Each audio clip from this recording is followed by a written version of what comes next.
Assalamu alaikum everyone. This is Muhammad Ibrahim, student of BS MLT 8th semester from Kohat University of Science and Technology, Kohat. I am here to present the topic of fluorescent in situ hybridization, which is abbreviated as FISH.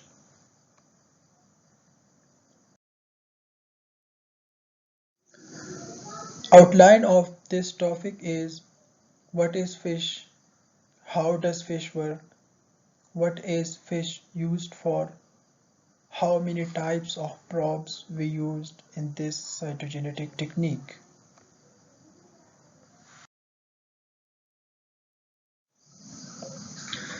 What is FISH? FISH stands for fluorescence in situ hybridization. It is a kind of cytogenetic technique where we uses fluorescent probes. These probes show high degree of sequence complementarity to chromosomes, part of chromosomes, gene or part of genes. And then we use fluorescence microscopy for the purpose to find out where the fluorescent probes are bound to the chromosomes. This technique provides a new way for researchers to look and visualize and map the genetic material in individuals' chromosomes, including specific genes, some portion of the genes.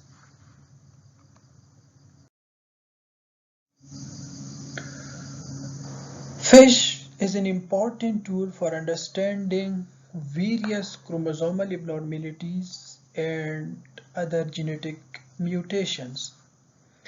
The genetic mutations can be deletions, chromosomal insertions, chromosomal duplications, etc. FISH is quite different from other cytogenetic techniques where we study chromosomes. For example, karyotyping. In case of karyotyping, we need to have an actively dividing cells, but here in FISH, we do not need to have an actively dividing cells. So it is very easy and a versatile procedure to study chromosome.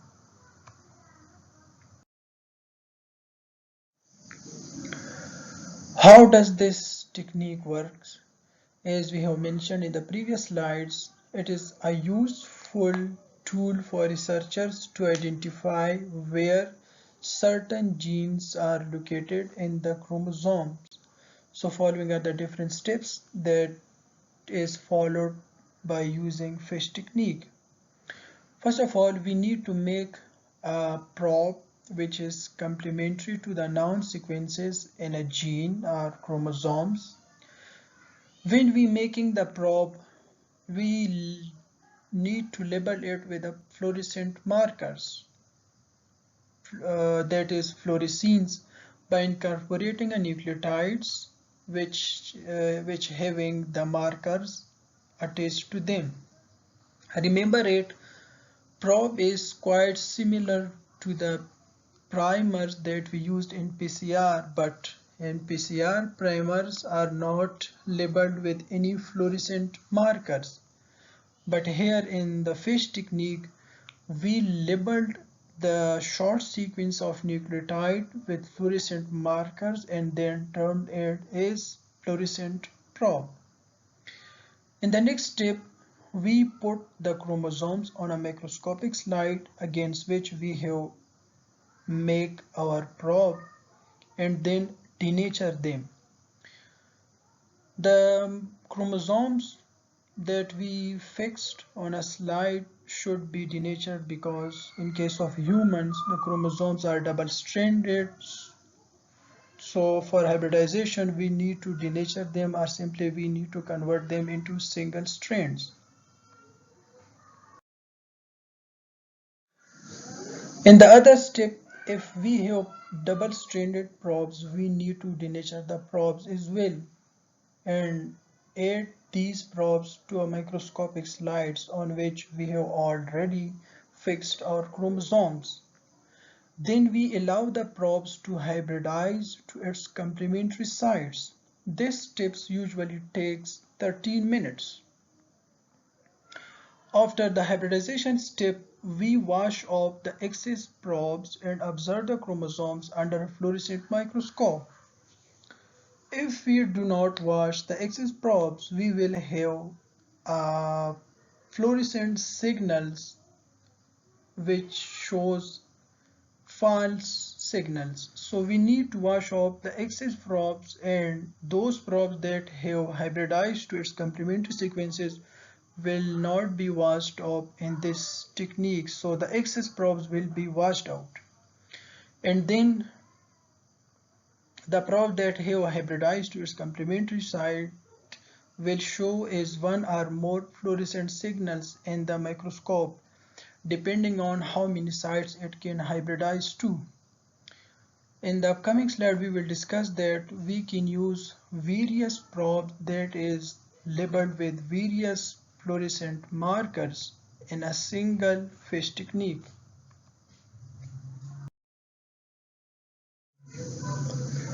Here in this diagram, we can see the principle of fluorescent in situ hybridization technique.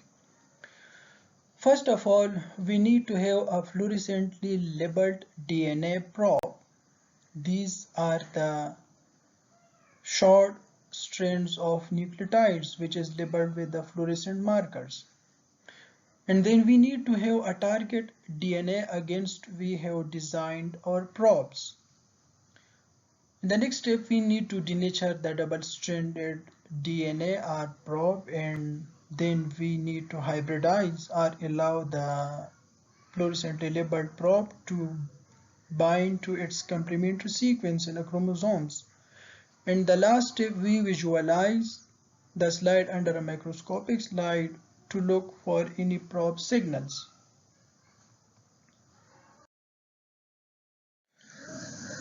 Uses of FISH.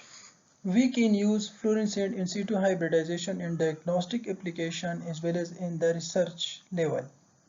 Following are the diagnostic applications of fluorescent in situ hybridizations. This technique is used in the identification of chromosomal aberration like numerical or structural abnormalities of chromosomes, in the characterization of different chromosomal markers. FISH is used in the tracking of origin of cells after bone marrow transplantation. It can also be used in the identification of regions of deletions or amplification. It is used in the detection of chromosome abnormalities in non-dividing or terminally differentiated cells. FISH is also used in the determination of lineage, involvement of clonal cells, etc. To discuss each and every use in detail is beyond this topic.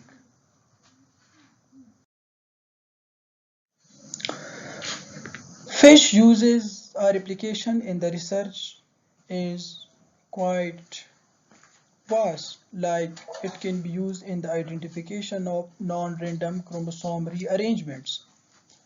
This technique is also used in the identification of translocation molecular breakpoint, in the identification of commonly deleted regions, gene mapping, in the characterization of somatic cells hybrids, in the identification of amplified genes.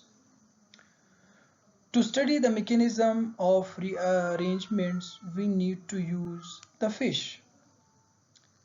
FISH can also be used to compare the genomes of two biological species to deduce evolutionary relationship.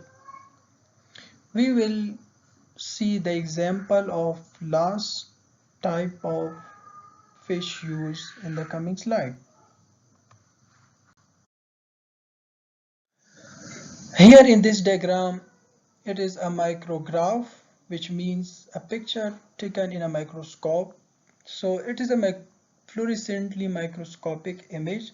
Here the red fluorescent signal indicates a bifidobacteria. The other in green represents the other bacteria which is not a bifidobacteria. Bifidobacteria is simply the normal flora of mammal guts. So the gut normal flora of mammals is called bifidobacteria.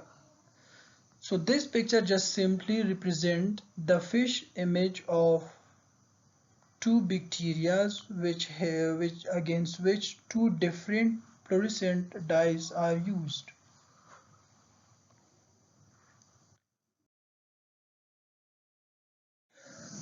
Now we will discuss the different types of probe that is used in fish technique. Scientists generally uses three different types of probes in the fluorescent in situ hybridization technique. Here we can see that the different types of probes like locus-specific probes, centromeric or satellite probes, whole chromosomes, painting probes. Let's discuss each probes in detail.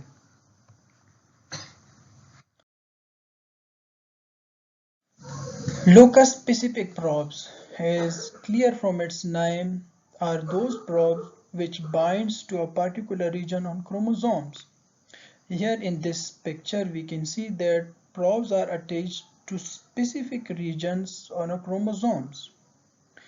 This type of probe is useful when researchers have isolated a portion of genes and they want to determine where this gene is located in the chromosome.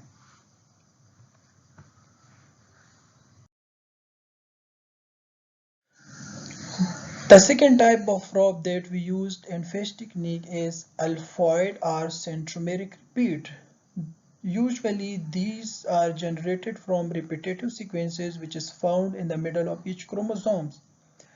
The repetitive sequences in a chromosomes is that of megasatellite DNA repeats, minisatellite DNA repeats, etc.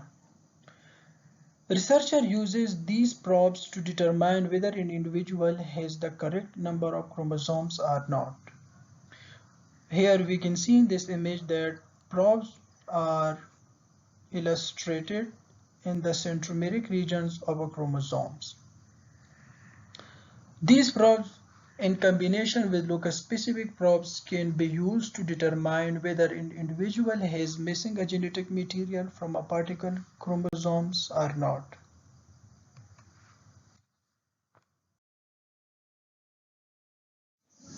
The last type of probe that is used in fluorescent in situ hybridization is whole chromosome probes. Is clear from its name, these are the collection of smaller probes, each of which binds to a different sequence along the length of a given chromosome. Using multiple probes, which is labeled with a mixture of different fluorescent dyes, scientists are able to label each chromosome in a unique color. The resulting full color map of the chromosome is known as spectral karyotype. Here in this image we can visualize the spectral karyotype, that is, a chromosome is completely labeled with different fluorescent dyes.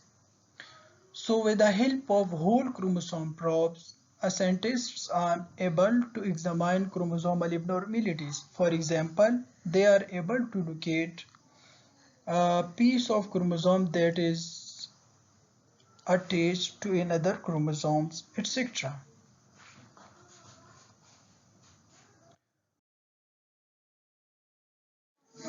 Thank you.